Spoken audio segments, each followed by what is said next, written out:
জন্য বড়দাই চলে যাবার পর ওরা দুজনেই নীরব এক বিচিত্র নিঃসঙ্গতার জ্বালা সহ্য করেন। তারপর আস্তে আস্তে আবার অনেকটা স্বাভাবিক হয়। নমস্কার শ্রোতা বন্ধুরা, আজ শুনছেন গল্প হঠাৎ দেখা, লিখেছেন নিমাই ভট্টাচার্য। গল্পটি শেষ পর্যন্ত শুনবেন, তাহলে অবশ্যই আপনাদের ভালো লাগবে এবং চমকটা রয়েছে একেবারে শেষেই, যেহেতু হঠাৎ দেখা গল্পের নাম। তাহলে চলুন গল্পে ফিরে আসি। এভাবে হঠাৎ মেয়ের বিয়ে দিতে হবে তা সিদ্ধার্থ বা সোহিনী স্বপ্নেও ভাবতে পারেননি। একমাত্র সন্তান, বিয়ের পর সংসার করার জন্য বড়দাই চলে যাবার পর ওরা দুজনেই নীরবে এক বিচিত্র নিঃসঙ্গতার জ্বালা সহ্য করেন। তারপর আস্তে আস্তে আবার অনেকটা স্বাভাবিক হন সিদ্ধার্থ। ফ্যাক্টরি থেকে ফিরে ফ্ল্যাটে পা দিয়ে সোহিনীকে চিঠি পড়তে দেখে একটু হেসে জিজ্ঞেস করেন, সায়ন্তনী চিঠি এসেছে? উনি প্রায় না থেমে ডান হাত এগিয়ে দিয়ে বলেন, দেখি দেখি। সোহিনী গম্ভীর হয়ে বলেন, এটা ওর পুরনো চিঠি। ও। সিদ্ধার্থ একটু হতাশ হয়ে নিজের ঘরের দিকে এগিয়ে যান। সোহিনী মুখ না তুলেই একটু গলা চড়িয়ে বলেন, শ্রীধর সাহেবকে চা দাও। কিচেনের ভিতর থেকে শ্রীধর জবাব দেয়, দিচ্ছি মেম সাহেব। চা সিগারেট খেয়ে সিদ্ধার্থ বাথরুমে যান, স্নান করেন। তারপর পায়জামা পাঞ্জাবি পরে আবার ড্রয়িং রুমে পা দিয়েই থমকে দাঁড়ান। জিজ্ঞেস করেন, কী হলো সোহিনী, কী এত চিন্তা করছো? সোহিনী আপন মনে একটু হেসে বলেন, ভাবছি কিভাবে মেয়েটার বিয়ে হয়ে গেল। সিদ্ধার্থ একটু হেসে আস্তে আস্তে এগিয়ে এসে ওর উল্টো দিকে সোফায় বসে বলেন, সত্যি কি আশ্চর্যভাবে মেয়েটার বিয়ে হয়ে গেল তা ভাবলে অবাক হয়ে যায়। উনি মুহূর্তের জন্য থেমে বলেন, সায়ন্তনীকে দেখে আমার কত বন্ধুবান্ধব বা সহকর্মী যে ভাই ভাইপো বা ছেলের সঙ্গে বিয়ে দিতে চেয়েছে তার ঠিক ঠিকানা নেই। জানি, কিন্তু আমি সবাইকে সাফ বলে দিয়েছি, মেয়ে এমএ পাশ করুক, তারপর চিন্তা করে দেখব কবে ওর বিয়ে দেওয়া যায়। শ্রীধর ট্রলি ট্রেতে হুইস্কির বোতল, আইস বক্স, ঠান্ডা জলের বোতল, গেলাস আর এক প্লেট চিজ পকোড়া এনে সেন্টার টেবিলে সব সাজিয়ে রেখে চলে যায়।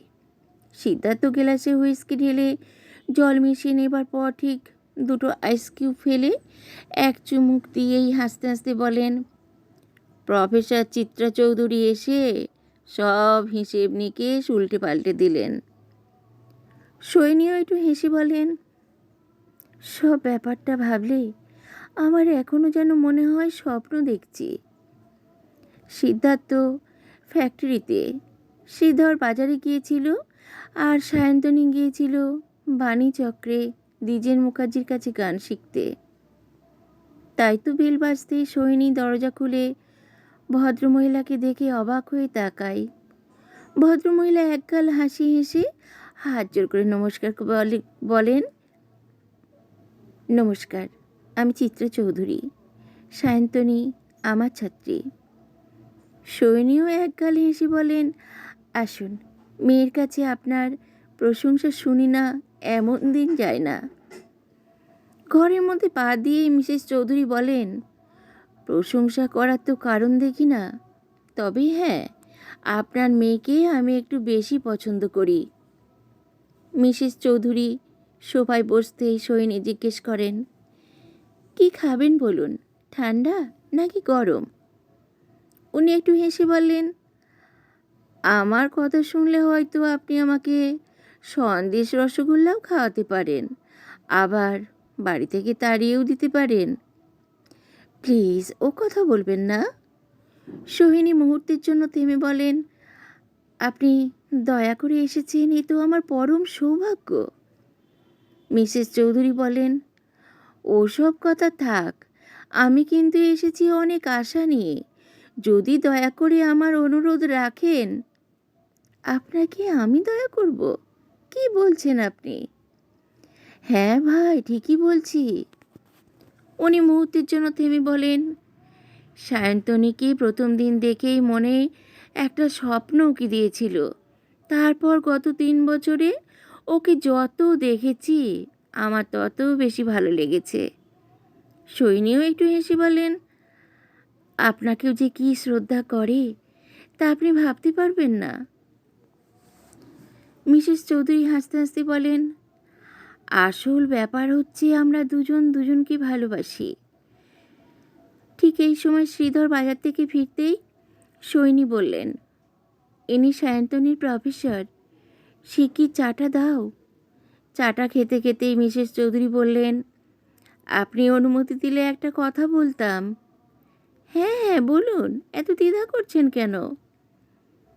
মিসেস চৌধুরী আস্তে আস্তে শুরু করেন, আমার বাবা রিপন কলেজে ইংরেজির অধ্যাপক ছিলেন, আবার ক্যালকাটা ইউনিভার্সিটিতেও লেকচারার ছিলেন। ঠিক 10 বছর হলো বাবা মারা গিয়েছেন। মা বেঁচে আছেন? না না, মা অনেক দিন আগেই মারা গিয়েছেন। উনি চায়ের কাপে শেষ চুমুক দিয়ে বলেন, আমরা 3 ভাই বোন। সবচাইতে বড় হচ্ছেন দাদা, তারপর আমি, আর আমার ছোট ভাই। সৈনী কোনো প্রশ্ন না করে ওর কথা শুনে যান। দাদা ব্যাঙ্গালোরে থাকেন। উনি কি করেন? ইন্ডিয়ান ইনস্টিটিউট অফ সায়েন্সের সিনিয়র সায়েন্টিফিক অফিসার, আর বৌদি একটা কলেজ পল সায়েন্সের লেকচারার। ওদের ছেলেমেয়েরা কত বড়? ওদের 2টি মেয়ে। বড় মেয়েটি আহমেদাবাদ ন্যাশনাল ইনস্টিটিউট অফ ডিজাইনে এই বছর ভর্তি হয়েছে, আর ছোট মেয়ে 9-এ পড়ছে। সৈনী বলেন, আমার এক বন্ধুর ছেলে NID-তে গত বছরই ভর্তি হয়েছে, কিন্তু সায়ন্তনীর এক বন্ধু পরপর 2 বছর পরীক্ষা দিয়েও ভর্তি হতে পারল না। এখানে ভর্তি হওয়া সত্যি খুব কঠিন, তবে একবার ওখানে ঢুকতে পারলে ছেলেমেয়েদের ভবিষ্যৎ নিয়ে আর চিন্তা করতে হয় না। হ্যাঁ জানি। সোহিনী মুহূর্তের জন্য একটু থেমে হেসে জিজ্ঞেস করেন, আপনার স্বামীও কি অধ্যাপনা করেন? মিসেস চৌধুরী একটু হেসে বলেন, না না, ইন্ডিয়ান এয়ারলাইন্সের ফাইন্যান্স ম্যানেজার। ছেলেমেয়েরা কত বড়? আমার 2টি ছেলে, বড়টি 10 বছরের আর ছোটটি 9 বছরের। আপনার ছোট ভাই কি করেন? প্রশ্নটা শুনেই মিসেস চৌধুরীর মুখখানা উজ্জ্বল হয়ে ওঠে। বলেন, ওর কথা বলতেই তো আপনার কাছে এসেছি। সৈনী কৌতূহলী দৃষ্টিতে ওর দিকে তাকাতেই উনি বলেন, আমার ছোট ভাই ম্যাসাচুসেটস ইনস্টিটিউট অফ টেকনোলজি থেকে কেমিক্যাল ইঞ্জিনিয়ারিংয়ে মাস্টার্স করে মাস 6 আগেই ইন্ডিয়ান পেট্রোকেমিক্যালে জয়েন করেছে। সৈনী একগাল হাসি হেসে বলেন, তার মানে সে তো দারুণ ছেলে। হ্যাঁ, আমার ছোট ভাই সত্যি অসম্ভব ভালো। উনি মুহূর্তের জন্য থেমে বলেন, মাস্টার্সেও অসম্ভব ভালো রেজাল্ট করেছিল বলে MIT ওকে রেখে দেবার জন্য খুব ভালো অফার দিয়েছিল, কিন্তু ছোটো মামা ওকে দেশে পাঠিয়ে দিলেন। আপনার ছোটো মামাও কি আমেরিকায় থাকেন? উনি হার্ভার্ড স্কুল অফ ম্যানেজমেন্টে আছেন বহুদিন ধরে। ওর জন্যই তো আমার ছোট ভাই এত বছর ধরে আমেরিকায় পড়াশোনা করতে পারল।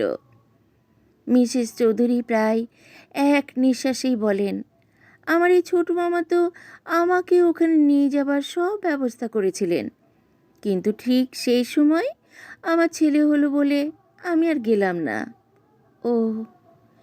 মিসেস চৌধুরী ব্যাগ থেকে একটা ফটো বের করে ওর হাতে দিয়ে বললেন, এই দেখুন আমার ছোট ভাইয়ের ছবি। ছবির উপর চোখ রেখেই সোহিনী বললেন, বাবা দারুণ হ্যান্ডসাম তো। আমার দাদাকেও দেখতে খুব সুন্দর। 3 ভাই বোনের মধ্যে আমিই শুধু ওদের মতো সুন্দর না। সোহিনী চোখ দুটো বড় বড় করে একটু চাপা হাসি হেসে বলেন, গড়িয়াহাটের মোড়ে সারাদিন দাঁড়িয়ে থাকলেও তো আপনার মতো একটা সুন্দরী চোখে পড়বে না, আর আপনি বলছেন? ওর কথার মাঝখানে মিসেস চৌধুরী হাসতে হাসতে বলেন, আমার স্বামী তো যখন ছেলে মেয়েদের বলেন, হ্যাঁ রে তোদের কালী বুড়ি মাকে ডেকে দে তো। শুনেছি সুন্দরী চিরযৌবনা স্ত্রীর গর্বে গর্বিত স্বামীরাই এইভাবেই কথা বলেন। ব্যাস, সঙ্গে সঙ্গে ওরা দুজনে হে হো করে হেসে ওঠেন। ঠিক সেই মুহূর্তেই সায়ন্তনী ড্রয়িং রুমে ঢুকেই ওর পরম প্রিয় অধ্যাপিকাকে দেখে বিস্ময় মুগ্ধ খুশিতে এক গাল হেসে বলে, আপনি? মিসেস চৌধুরী হাসতে হাসতে বলেন, কি করব বলো, তোমাকে দেখতে খুব ইচ্ছে করলো বলেই চলে এলাম। সায়ন্তনী সলজ্জ হাসি হেসে দৃষ্টি গুটিয়ে নিয়ে মার দিকে তাকিয়ে বলে, তোমাদের হাসি শুনে ভেবেছিলাম নিশ্চয়ই রত্নামাসি এসেছে। সায়ন্তনীর হাত ধরে কাছে টেনে নিয়ে পাশে বসিয়ে মিসেস চৌধুরী বলেন, তোমাদের মতো ছাত্রীদের জন্য কলেজে হাসাহাসি করতে পারি না বলে কি তোমাদের বাড়িতে এসেও হাসতে পারবো না?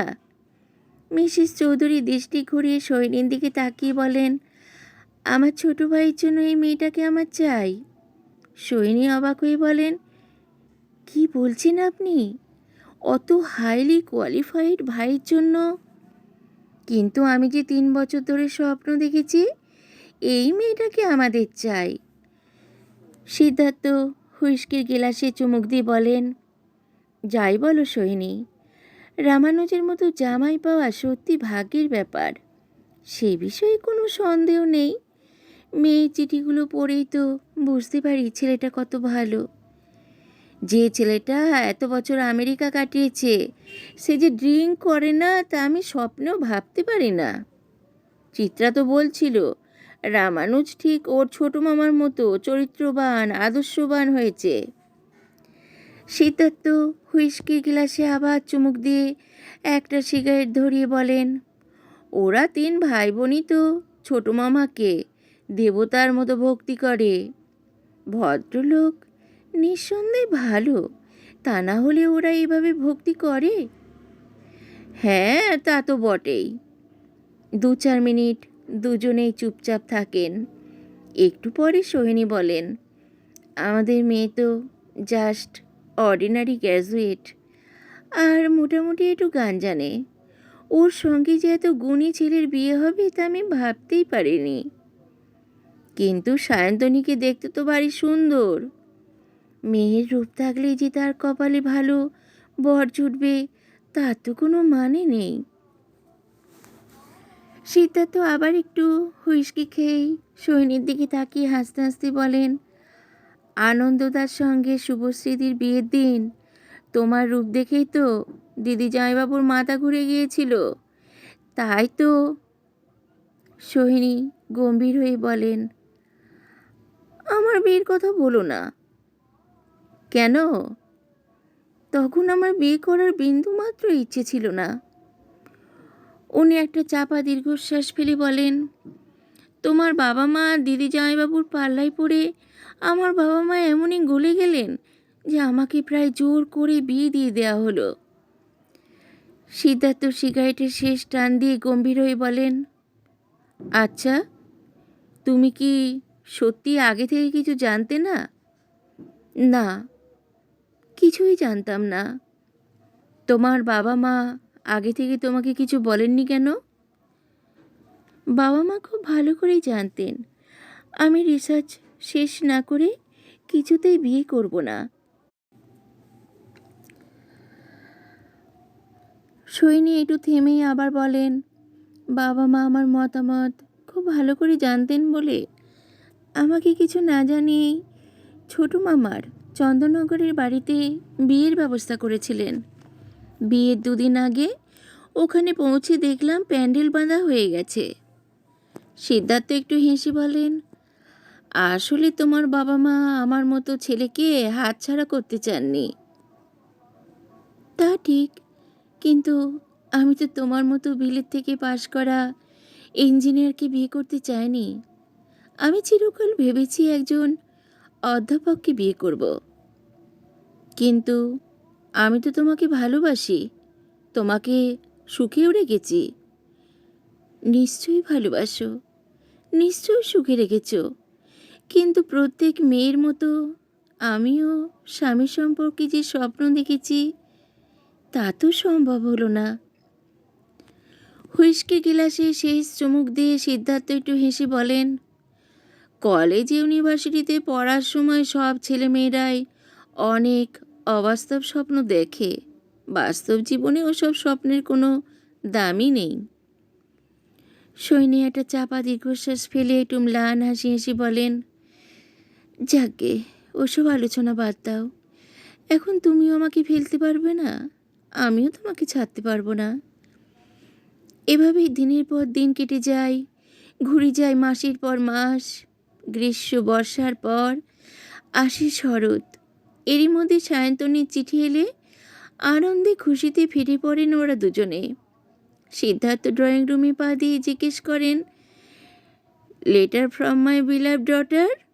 সৈনী মুহূর্তের জন্য ওদিকে তাকিয়ে হাসতে হাসতে বলেন, yes, letter from my beloved daughter. Siddharth সামনের সোফায় বসে জুতো মোজা খুলতে খুলতে চাপা হাসি হেসে বলেন, তোমার প্রিয় মেয়ের চিঠি একটু পড়ে শোনাবে নাকি? শোনো। সৈনের সঙ্গে সঙ্গে শুরু করেন, শ্রদ্ধেয়া মা, তোমরা যখন হঠাৎ আমার বিয়ে দিলে তখন মনে মনে একটু ভয় পেয়েছিলাম। সত্যি কথা বলতে কি, বিয়ে করার মতো আমার মানসিক প্রস্তুতি ছিল না। তাছাড়া তখন আমার বয়সই বা কত, তাই তো অনেক শঙ্কা আশঙ্কা নিয়েই বিবাহিত জীবন শুরু করেছিলাম।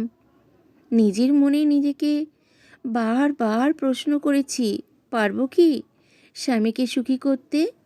স্বামী কি আমাকে সুখে শান্তিতে রাখবে? আমার দ্বারা কি সাংসারিক সামাজিক দায় দায়িত্ব পালন করা সম্ভব হবে? আরও কত অসংখ্য প্রশ্ন প্রতি মুহূর্তে আমার মনের মধ্যে উঁকি দিয়েছে। তারপর দেখতে দেখতে প্রায় একটা বছর কেটে গেল। সামনের 12ই আমাদের বিয়ের 1 বছর পূর্ণ হবে। প্রথম বিবাহবার্ষিকীর ঠিক আগে আজ আমি মুক্ত কণ্ঠে স্বীকার করব, আমাদের বিবাহিত জীবন সত্যি সুখের ও আনন্দের হয়েছে। বলতে দ্বিধা নেই, আমি আমার স্বামীর জন্য যথেষ্ট গর্বিত। আমাকে নিয়েও তার খুশির সীমা নেই। শুধু তাই না, দাদা বম্বে এলেই আমাদের সঙ্গে 2 দিন কাটাবার পরেই উনি মেয়েকে দেখতে আমেদাবাদ যান। কখনো কখনো আমারও দাদার সঙ্গে চলে যাই। ওই দিনগুলো যে আমাদের কী আনন্দে কাটে তা লেখার ক্ষমতা আমার নেই। শুধু বলবো, দাদা বোধহয় তার প্রাণপ্রিয় ছোট ভাইয়ের চাইতে আমাকেই বেশি স্নেহ করেন। দাদাকে আমি ঠিক তোমাদের মতোই শ্রদ্ধা করি। এই 11 মাসের মধ্যে দিদি আসতে না পারলেও এরই মধ্যে আমাকে 2টো সুন্দর ব্যাঙ্গালোর সিল্কের শাড়ি পাঠিয়েছেন। প্রায় প্রতি সপ্তাহেই দিদি আমাকে চিঠি লেখেন, যদি তোমাদের জামাই ছুটি পায় তাহলে ডিসেম্বরের শেষে আমরা ব্যাঙ্গালোর যাব। দিদি জামাইবাবুর 2 লাইনে চিঠি পেলাম। কি লিখেছেন জানো? লিখেছেন, my dear darling Sayantani, Chitra কলেজের মাস্টারি করে যা আয় করছে তার 12 আনাই ব্যয় করছে তোমাকে টেলিফোন করার জন্য। আজকাল আমাকে 1 প্যাকেট সিগারেটও প্রেজেন্ট করে না। This is for your information, your beloved জামাইবাবু। এই লাইন শুনে সিদ্ধার্থ হো হো করে হেসে ওঠে। সোহিনী বলেন, এবার চিঠির আসল অংশটা পড়ছি। হ্যাঁ হ্যাঁ, পড়ো। উনি এবার চিঠির শেষ অংশ পড়তে শুরু করেন। আমাদের দুজনের শুধু ইচ্ছে নয়, আমাদের দুজনের দাবি, আগামী 12ই আমাদের প্রথম বিবাহবার্ষিকীর দিন তোমাদের দুজনকে এখানে আসতেই হবে। তোমাদের কোনো ওজোর আপত্তি আমরা শুনব না। আর হ্যাঁ, ছোটো মামা আমাদের বিয়ের সময় আসতে পারেননি বলে আগামী 9 বা 10 তারিখে এখানে আসছেন। হঠাৎ সিদ্ধার্থকে মাথায় হাত দিয়ে বসে থাকতে দেখে সৈনী জিজ্ঞেস করেন, হলো? মাথায় হাত দিয়ে বসলে কেন? মাথা ধরেছে? সিদ্ধার্থ আস্তে আস্তে মাথা নাড়তে নাড়তে একটা চাপা দীর্ঘশ্বাস ফেলে বললেন, আমি তো যেতে পারবো না। কেন? তোমার তো অনেক ছুটি পাওনা আছে। উনি অত্যন্ত হতাশার সঙ্গে বললেন, দুবাইতে আমার যে মেশিনটা পাঠিয়েছি তার ট্রায়াল শুরু হবে 10 তারিখ। ওই ট্রায়ালের জন্য এখান থেকে যে 3জন ইঞ্জিনিয়ারকে যেতে হবে, তার মধ্যে আমি একজন। ইস, কি কাণ্ড! সোহিনী মুহূর্তের জন্য থেমে জিজ্ঞেস করেন, এই খবর তুমি কবে জানতে পারলে? দুবাই থেকে কালই ট্রায়ালের দিন জানিয়েছে। চিফ ইঞ্জিনিয়ার আজই আমাদের 3জনকে অফিসিয়ালি জানালেন। তোমাদের কবে রওনা হতে হবে? 8 তারিখের মধ্যে আমাদের ওখানে পৌঁছাতে হবে। ফিরবে কবে? ট্রায়াল সাকসেসফুল হলে 7-10 দিন পরেই ফিরতে পারবো মনে হয়। যদি কোনো প্রবলেম দেখা দেয় তাহলে আরও বেশি থাকতে হবে। সিদ্ধার্থ একটু ম্লান হাসি হেসে বলেন, 12 তারিখে ওদের কাছে থাকতে পারবো না ভেবে সত্যি খুব খারাপ লাগছে। তবে ফেরার পথে নিশ্চয়ই ওদের ওখানে যাব। তাহলে আমি তোমার সঙ্গেই ফিরব। হ্যাঁ হ্যাঁ, তুমি ওখানেই থেকো, তারপর আমরা একসঙ্গে ফিরব। সেদিন রাত্রে খেতে বসে সিদ্ধার্থ বললেন, সোহিনী, তুমি প্লেনেই যেও। না না, প্লেনে যাব না, ট্রেনে যাব। একলা একলা এত লং জার্নি করা খুব বোরিং হবে। না না, বোরিং হবে না, সঙ্গে 2-4টে বই থাকলে সময় বেশ কেটে যাবে। সোহিনী একটু থেমে জিজ্ঞেস করেন, এখান থেকে তোমরা কবে রওনা হবে? বোধহয় 6 তারিখ। তাহলে ওই দিনই আমি রওনা হব। সেদিন রওনা হলে আমি তো তোমাকে ট্রেনে চড়িয়ে দিতে পারবো না। তুমি তার 2-1 দিন আগে রওনা হবে। ঠিক আছে, তোমার যা ভালো মনে হয় তাই করো। পরের দিন অফিস থেকে ফিরেই সিদ্ধার্থ বললেন, সোহিনী, তোমার টিকিট হয়ে গেছে। কোন ট্রেনের টিকিট কাটলে? তুমি 5ই এখান থেকে গীতাঞ্জলিতে যাবে। পরের দিনের রাত্রে বোম্বে পৌঁছে আমাদের গেস্ট হাউসে থাকবে। তারপর দিন ভোরে গুজরাট এক্সপ্রেসে রওনা হবে। 12:30টায় বরোদা পৌঁছে যাবে। উনি মুহূর্তের জন্য থেমে বলেন, যোশী তোমাকে রিসিভ করে গেস্ট হাউসে পৌঁছে দেবে। উনি আবার পরদিন ভোরে তোমাকে গুজরাট এক্সপ্রেসে চড়িয়ে দেবেন।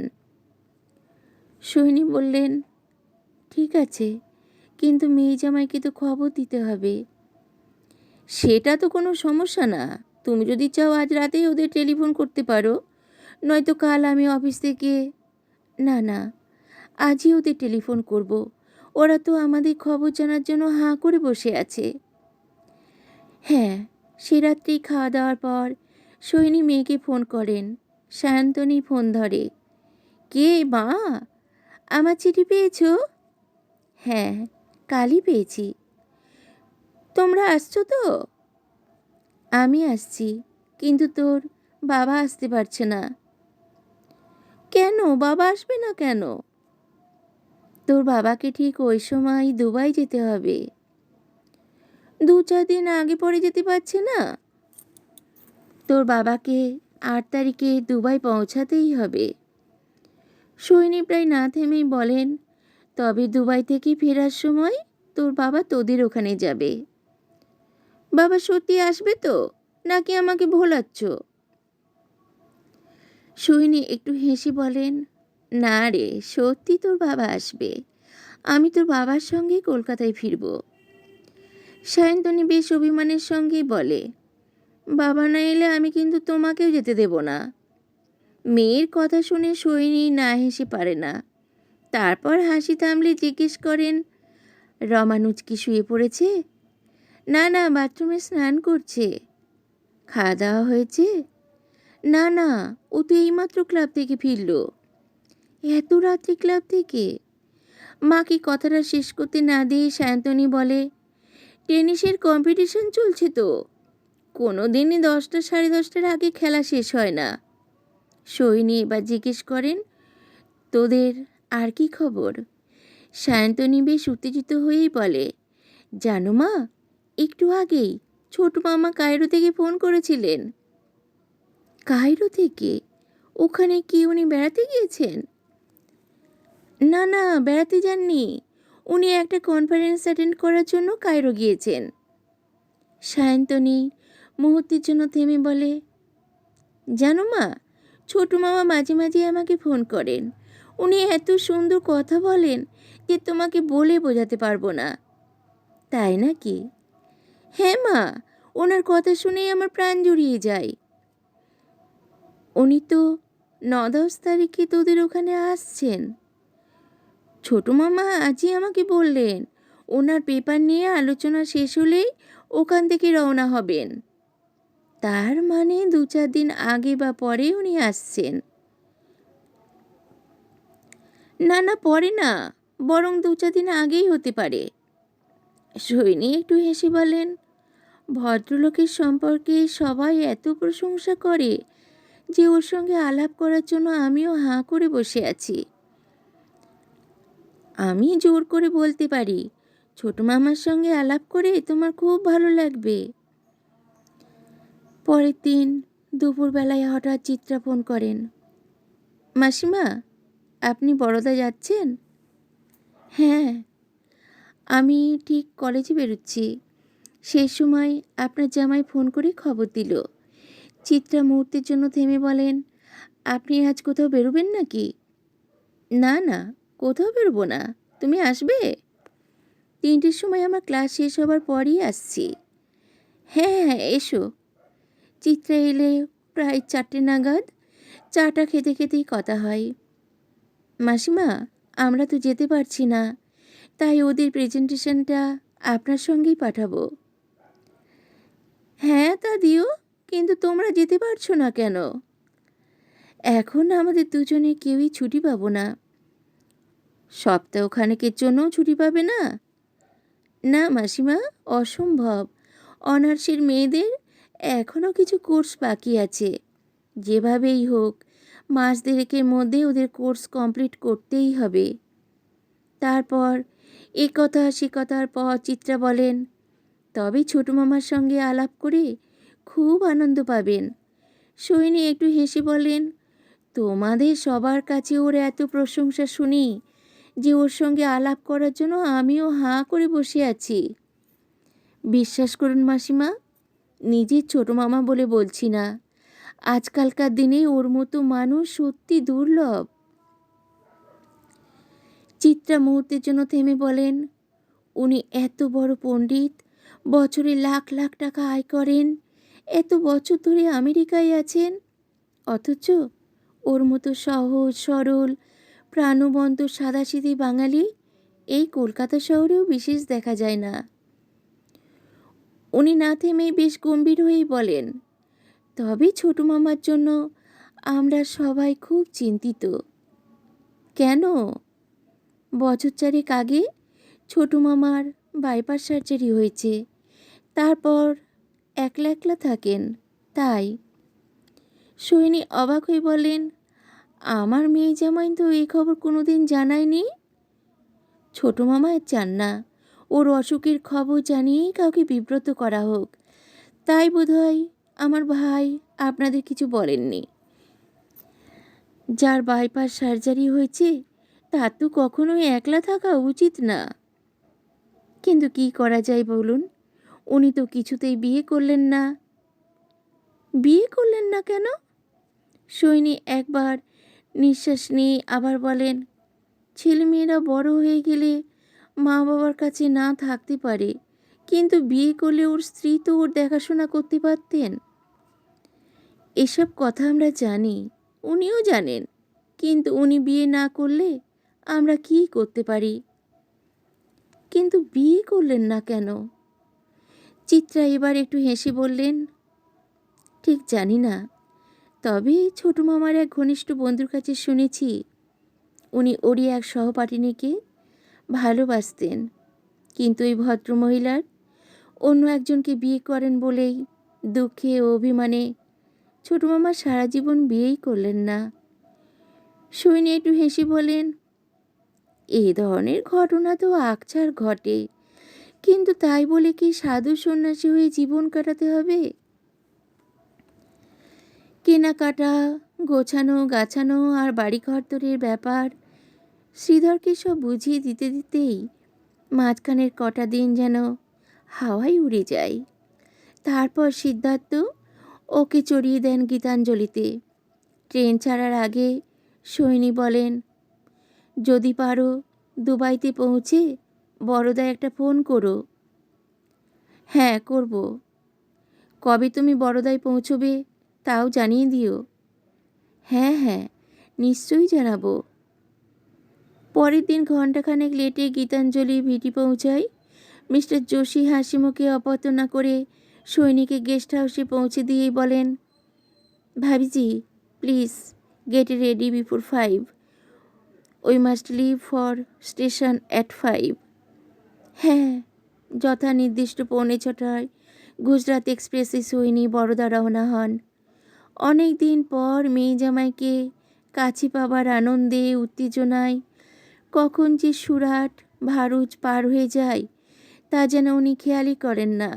বড়দা সৈনী এক মুহূর্ত দেরি না করে নিজের সুটকেস হাতে করে প্ল্যাটফর্মে পা দিতে দিতেই সায়ন্তনী ছুটে এসে জড়িয়ে ধরে, প্রণাম করে। রামানুজও ছুটে এসে প্রণাম করে। সৈনী দুহাত দিয়ে দুজনকে একসঙ্গে বুকের মধ্যে জড়িয়ে ধরেন, আদর করেন। স্টেশন থেকে গাড়িতে রওনা হবার সঙ্গে সঙ্গে সায়ন্তনী বেশ উত্তেজিত হয়ে বলে, জানো মা, ছোটু মামা এসে গিয়েছেন। উনি কবে এলেন? পরশু। সায়ন্তনী মুহূর্তের জন্য না থেমেই বলেন, মা তুমি ভাবতে পারবে না ছোটু মামা কি দারুণ ভালো মানুষ।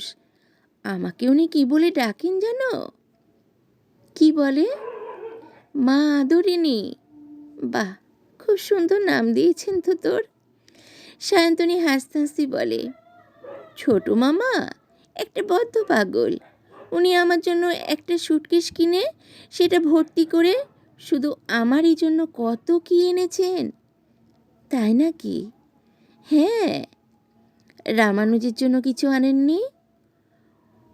ওর জন্য খুব সুন্দর একটা স্যুট আর দুটো পুলোভার এনেছেন। 2-1 মিনিট চুপ করে থাকার পর সায়ন্তনী আবার হাসতে হাসতে বলে, জানো মা, ছোটু মামা কাল রান্না করে খাওয়ালেন। উনি কি সুন্দর রান্না করেন তাও তুমি ভাবতে পারবে না। সৈনী একটু হেসে বলেন, বেশি দিন বিদেশে থাকলে রান্না করা শিখতেই হয়। কথায় কথায় রাস্তা ফুরিয়ে আসে। আইপিসি এল কমপ্লেক্স গাড়ি ঢোকে। স্টাফ কোয়ার্টারগুলো বাঁ দিকে রেখে গাড়ি ডান দিকে ঢুকতেই রামানুজ বলে, মা এই হচ্ছে আমাদের কলোনি। সৈনী একবার চারদিকে দৃষ্টি ঘুরিয়ে নিয়েই বলেন, বাহ, খুব সুন্দর কলোনি তো। সায়ন্তনী সঙ্গে সঙ্গে বলে, হ্যাঁ মা, আমাদের কলোনিটা রিয়েলি খুব সুন্দর। গাড়িটা হঠাৎ থামতেই সায়ন্তনী ওর মার হাত ধরে আলতো করে একটু টান দিয়েই বলে, এসো এসো, এই আমাদের কোয়ার্টার। ও রামানুজকে বলে, তুমি মার সুটকেসটা নিয়ে এসো। লনে পা দিয়ে সায়ন্তনী একটু গলা চড়িয়ে বলে, ছোটু মামা শিগগির দরজা খুলুন, মা এসে গিয়েছেন। ভিতর থেকে কণ্ঠস্বর ভেসে আসে, আসছি মা আদরিনী। রামানুজ সুটকেস নিয়ে পাশে এসে দাঁড়াতে না দাঁড়াতেই ও ছোটো মামা দরজা খুলেই সোহিনীকে দেখে অবাক হয়ে যান। ওকে দেখে সোহিনীও বিস্মিত। কয়েকটা সোনাঝরা মুহূর্তের জন্য দুজনকে মুগ্ধ বিমুগ্ধ দৃষ্টিতে দেখেন। তারপরেই রামানুজের ছোটো মামা হাসতে হাসতে বলেন, আরে সোহিনী তুমি? সোহিনীও হাসতে হাসতে বলেন, শান্তনু তুমি রামানুজের ছোটো মামা? বিস্মিত রামানুজ আর সায়ন্তনীর দিকে তাকিয়ে উনি চাপা হাসি হেসে বলেন, আমরা দুজনে একসঙ্গে বিএ আর এমএ পড়েছি। রামানুজ আর সায়ন্তনী আনন্দে খুশিতে হো হো করে হেসে ওঠে।